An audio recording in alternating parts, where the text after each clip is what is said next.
si e pranove, u tregove e dobët. Nuk, po them, pse nuk e mendon dhe këtë gjën? Unë e pranova para gjithë Shqipërisë atë. Dhe ai sot duhet ta rregulloj, se unë realisht ose vazhdon me këtë ritëm, mua më vjen t'ia vjes fare, ti se mua nuk të vi fare ndarë valla.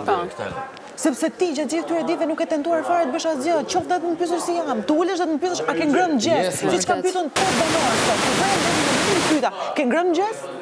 Se nuk ka asgjë të keqe. Unë ja dhash mendimin tim, më erdhi komplet spontan, thash me qenë se ashtu po e kap, s'desha me ja thënë sot njerëz, po pastaj thash, po s'ja thash do dalin në një moment.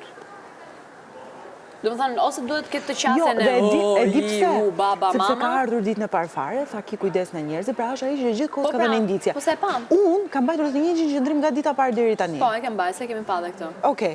Tash nëse ti realisht e do që të më japësh një këshill, të vish afër, ndoshta edhe jo ribashkimin, po thjesht në këtë pikë të lojës ku jemi që jemi 20 veta dhe ka akoma mundësi që ne të qëndrojmë lojë. Që e ke provu ti. Jo, në sensin nuk kemi ngel 10 veta dhe ka filluar është bo loja ashpër, jemi 20 veta këtu mrena, ka mundësi akoma për secilin për ne që të qëndrojmë sa më gjatë. Më do kaj shumë, hajde ndihmojmë njëri tjetrin dhe më jep këshillat e duhura ti, unë këshillat e duhura ty. Ka mundësi, akoma. Nuk je ende kundërshtar, ke akoma kohë që të bësh kundërshtar potencial për mua. Pra, hajde dhe ullu dhe diskuto, mbaj qëndrimin tënd çdo ditë. Dhe kur kemi qenë atje, kur kemi qenë më përpara, kishte një gjë. Ç'ndodhi? Muhabeti kisit edhe i Stelinës për vot. Për atë po diskutojnë atje? Po atë diskutojnë. Angela. E di edhe unë biles pak e pëtë Lorena është akoma... E di qa bënde kur ishim në emision? Edhe jashtë xhirimeve.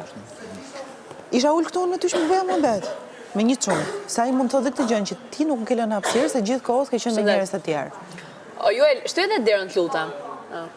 Mund të thotë të gjënë që ti s'ma ke dhe mundësin që unë të visë, pse ke qenë që gjithë kohës me njerëz dhe unë e presë gjënë, sa i justifikimet i kanë ma gjuhës. Po që bënte, kur ishte në emisionin atëherë që realisht donte që të rinte me mua, isha unë me Eugjenin tashe, vinte ulte nga ana tjetër ai. Po më thonë mu shtyqi. E bënte ai këtë gjë, ai intimidonte njerëzit, e ka bërë gjithë kohës këtë gjë kur ne kemi qenë në xhirime dhe jashtë xhirimeve. Vinte dhe ulte afër dhe gjithë njerëzit që tentonin të vishin trinin afër meje, i largonte, thjesht me qëndrimin e atij, sa i thonë shtyqi. Ai vinte mrrinte më kështu gjithë. Asgjë, asnjë prekje, asgjë. Kur don ai e bën. Dhe nuk bën, ka pas raste po, dhe ka pas raste që nuk fliste fare. Unë vazhdoja bisedën me atë Robin tjetër, thjesht fakti që ai rrinte e shifte kështu.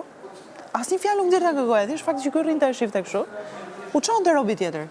U çonte se domethënë është ai presioni që ti u ushtron. Gjithsesi, nuk pata mundësi me ta thënë, bën